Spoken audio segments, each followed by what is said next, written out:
రాప్తాడులో journalist శ్రీకృష్ణపై YCP మూకల దాడిని Janasena party ప్రకాశం జిల్లా ప్రధాన కార్యదర్శి సయ్యద్ సాదిక్ తీవ్రంగా ఖండించారు.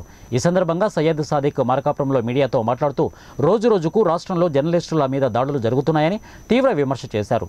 రాప్తాడులో వైసీపీ సిద్ధం సభలో ఫోటో జర్నలిస్టు శ్రీకృష్ణ మీద దాడి చేస్తుంటే ఆ దాడిని పోలీసులు నిలవరించకపోవడం దురదృష్టకరమని అన్నారు.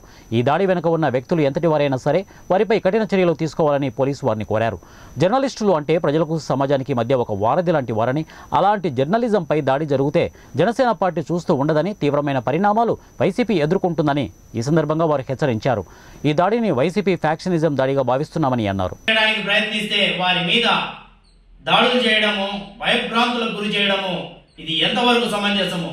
ఈ ప్రజాస్వామ్యంలో మీరు చేస్తున్న వ్యవహార శైలి ఈ ప్రజాస్వామ్యాన్ని ఖూనీ చేసే విధంగా ఉందని ఈ సందర్భంగా తెలియజేస్తున్నాను.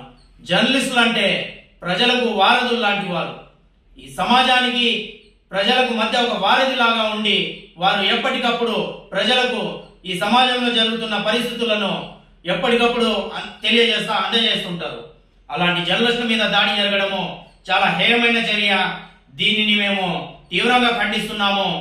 దీన్ని ఇంకో రకంగా కూడా చూసుకోవచ్చు. వైసీపీ DNA ఫ్యాక్షనిజంగా భావించాలి. ఎందుకంటే